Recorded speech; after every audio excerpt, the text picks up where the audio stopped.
Hi guys, it's Just Honest Fiction and welcome back to my channel. So today I'm going to be talking about my absolute favorite YA fantasy and adult fantasy reads of 2021.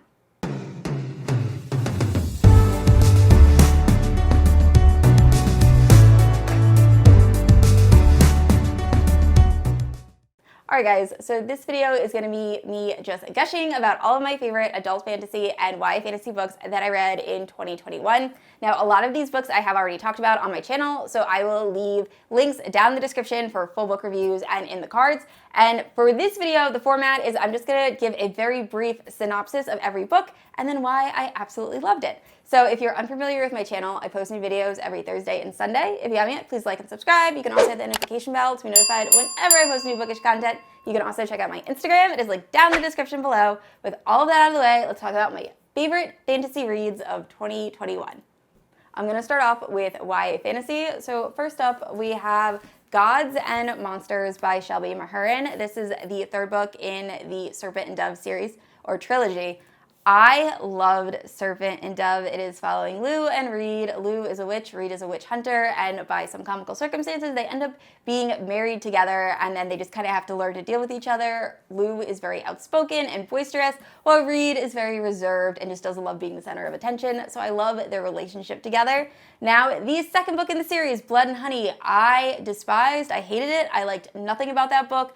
I was so nervous to jump into Gods and Monsters. It is also a fairly long book, which made me even more nervous. However, I love this. I think this was a great conclusion for the series as a whole. I think that if you enjoyed Serpent and Dove and hated Blood and Honey like me, still give this a try. I think you will enjoy it. I really love that it went right back to where our characters kind of felt in Serpent and Dove, if that makes sense. Like, it felt more true to Lou and Reed and the other characters than Blood and Honey did. And I just really enjoyed this, and I think this is very action-packed. It starts off with a lot of action. It actually starts off right, or takes place right where Blood and Honey left off, and it's great. I highly recommend reading it. I actually did a series recap if you don't want to go back and reread Serpent and Dove and Blood and Honey before jumping into this, that I will leave in the cards and in the description. But overall, I very much enjoyed this, and it was one of my favorite YA reads of 2021. And next up, we have Defy the Night by Brigid Kemmerer. So I was not a fan of A Curse So Dark and Lonely by Brigid Kemmerer, which is a Beauty and a Beast retelling that a lot of people very much enjoyed. I didn't love it. However, this is a very loose Robin Hood retelling. It was so good. It really re-sparked my love of YA fantasy. I just couldn't get enough of this book. This is following a girl who is living in this world that is plagued by this horrible virus. So very similar to kind of what's going on in today's society, present day. And there is moonflower petals that are very rare, that is the only thing that's able to cure this disease. However, the kingdom and the crown and the king are really holding off on giving these moonflower petals to the public. And our main character is the Robin Hood type character, and she's trying to steal these moonflower petals from the rich and give them to the poor. However, we're also following the perspective of Cork, who is the king's right hand, and he's kind of, through him, we see why the kingdom isn't dispersing these distributing these moonflower petals as widely as they should. And all of the characters are morally gray, and you really don't know what's right and what's wrong. You understand why each character is doing what they're doing. However, it kind of stinks. It's really a tough situation to be in, and I loved this book. I thought it was so good. So I highly recommend picking up Defy the Night. It was definitely one of my favorite reads this year. And next up, we have Legendborn by Tracy. Deon. This, I believe, is a debut novel, and oh my goodness, it was so good. So it is following Bree, his mother is killed in a car crash when she is 16. She ends up going to this college program, so she's still like high school age, but she's pretty much living like a college life. And when she's there, she finds out about this secret society that's all about Merlin and the Round Table and King Arthur, and all has to do with that legend. And it was really fun. There is a love triangle that I really enjoyed, just because I feel like typically with love triangles, you're being pushed towards the dark, scary character. Personally, for me, I really do love the dark, brooding character in this. However, I can see how you would also love the fair-haired, noble guy. I think that this does a very good job of making you not biased towards one love interest, which I like. I can't wait to read the next book. I think it's coming out in 2022. I hope it is, because I really want to know what happens. But this was a very fun story, and I really enjoyed it and highly recommend. And this year, I ended up reading a bunch of Leigh Bardugo books just because the Shadow and Bone series came out on Netflix, and I wanted to read the books before I watched the show. I didn't love the Shadow and Bone series, but I was obsessed with the Six of Crows duology. Oh my goodness, this is hands down probably the best YA duology I've ever read. Definitely top for YA fantasy. It is so good. It is so immersive, and you just feel for the characters so much. I was just blown away by this book, but this is following a group of like a found family trope, and they need to pull off this impossible heist. And it's almost like YA fantasy meets like Ocean 13, and the main character cast I love.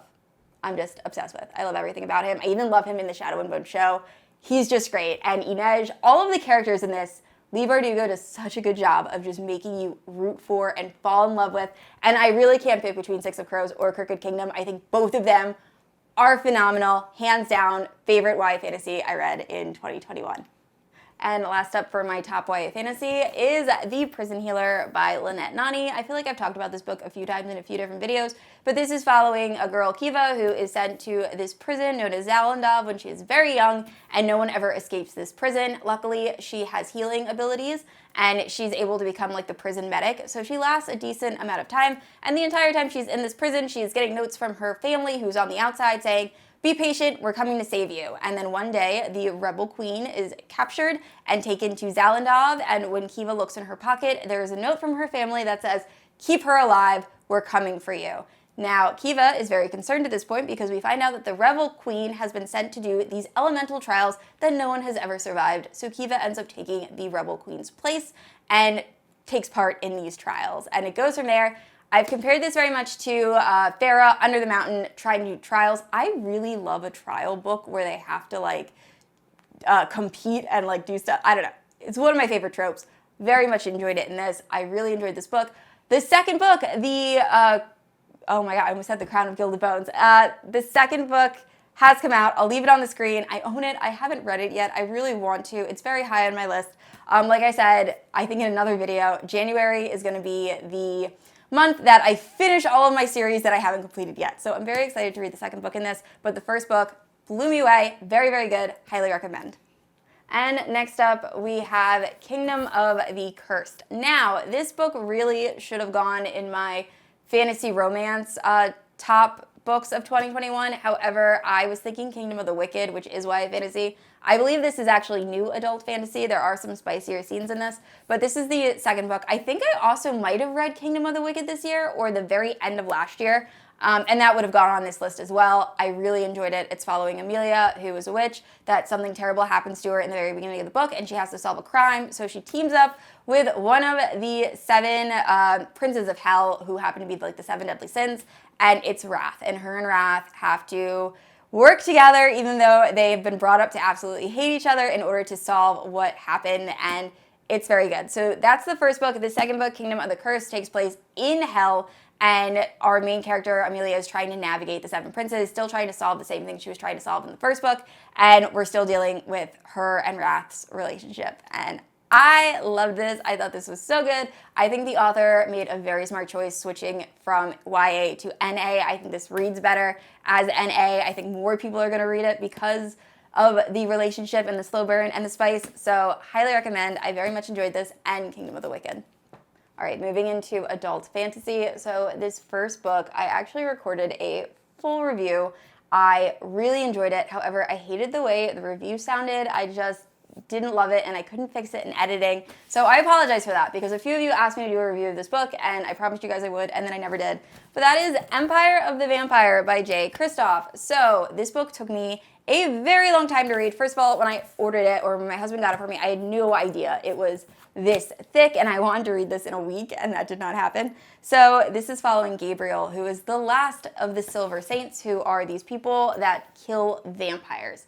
And he is telling his story in the beginning of the book. He's captured by a vampire, and he's kind of monologuing like his life, and it's so good. The pacing in this, I will say, I struggled through a little bit in the beginning where we're kind of finding out how he became a Silver Saint. Some of it was interesting, some of it was a little tough to get through, but overall, I loved this book. I haven't read anything like it. For some reason, it kind of gave me Neverending Story vibes. I think a certain character, not character, a certain animal dies in a way that they die in the Neverending Story, and it made me really sad. But overall, I really enjoyed this. I was not a fan of Kristoff. I hated the Nevernight series, so I was so nervous about reading this, and I definitely think it's worth it. I think that there's so much that goes on in this story, and it's just so interesting finding out about Gabriel and how he became who he became, and highly recommend picking this up. I'm gonna do a reread of this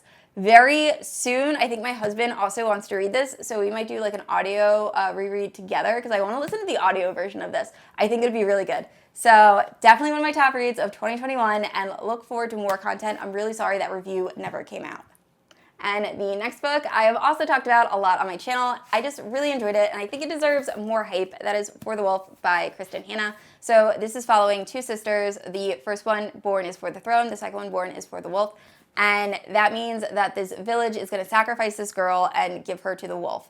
And what we find out is that she's not really sacrificed. She has to go through this very eerie, malevolent forest in order to get to the wolf, and we find out the wolf is actually a man. So while all of this is going on and our main character, Red, is journeying through the forest to meet the wolf, the other sister is actually now on the throne, and she's just trying to do everything in her power to get her sister back, including making some deals with nefarious people. And the politicking in this, I just really enjoyed. I really love getting to see both perspectives. And it also has that slow burn romance that I really enjoy with the wolf and Red. Obviously, they form a relationship. You get to find out a lot about the wolf in this. I really enjoyed this. I really enjoyed the imagery too. This is the perfect book to read in the fall. It just has that very creepy wood. It's probably the eeriest wood I've ever read in a book, and I just really, really enjoyed it. So highly recommend, please read this. Not enough people, I feel like, are reading this. I think it has average review on Goodreads, and I think you guys would really enjoy it.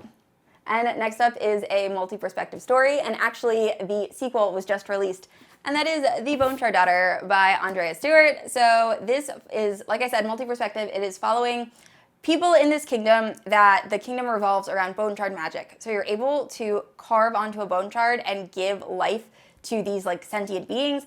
And we find out that the bone shards actually come from like the children of this village where they have to give up a piece of their bone. And when their bone shards are used, you actually like lose your life force almost. It was very disturbing and very eerie, but also very, very good. And there is a animal companion. We're following one character in particular who I just love. He's the best character. He's just kind of like this pirate. He's like not an anti-hero. He just doesn't want to be a hero, and he gets thrust into these situations where he has to. And it's really great. There's a animal companion, Mephisalou, favorite animal companion of all time. I just think he's cute and adorable, and I can't wait to see what happens with him in the next book. So I highly recommend this. It was really fun, definitely dark, but also just a really good time. And last up is a fantasy book that I read in the beginning of the year that I really enjoyed, and it's another one that I wish more people talked about.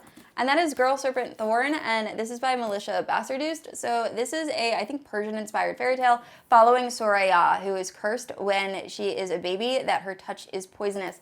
And on her twin brother's, I think it's coronation or wedding, she decides enough is enough. She finds out that they have taken this demon and he is being kept, or she is being kept, in the palace dungeon. So Soraya is going to question this demon, but she needs someone's help, so she ends up enlisting the help of one of her brother's soldiers, and he might know a little bit more than he's saying. And it was just so much fun, so good. It's also short. Like, I don't love standalones.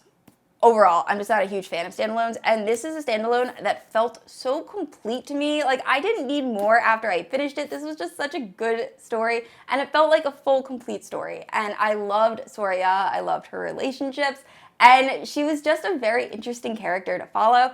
And all of the Persian-inspired influences I just thought were done beautifully. I love this book. I learned a lot about this book. There's some author's notes explaining the different characters and the origins of their names in the back. That was really helpful, and I highly recommend reading this. It was just a really fun time. Alright guys, that's it. Those were my favorite YA fantasy and adult fantasy books I read last year. Please let me know down in the comments what was your favorite fantasy book of 2021. I know I probably missed some. I will leave honorable mentions down in the description when I'm editing this. But I said this already. I post videos every Thursday and Sunday. And if you haven't, please like and subscribe. I will see you all next week. Bye.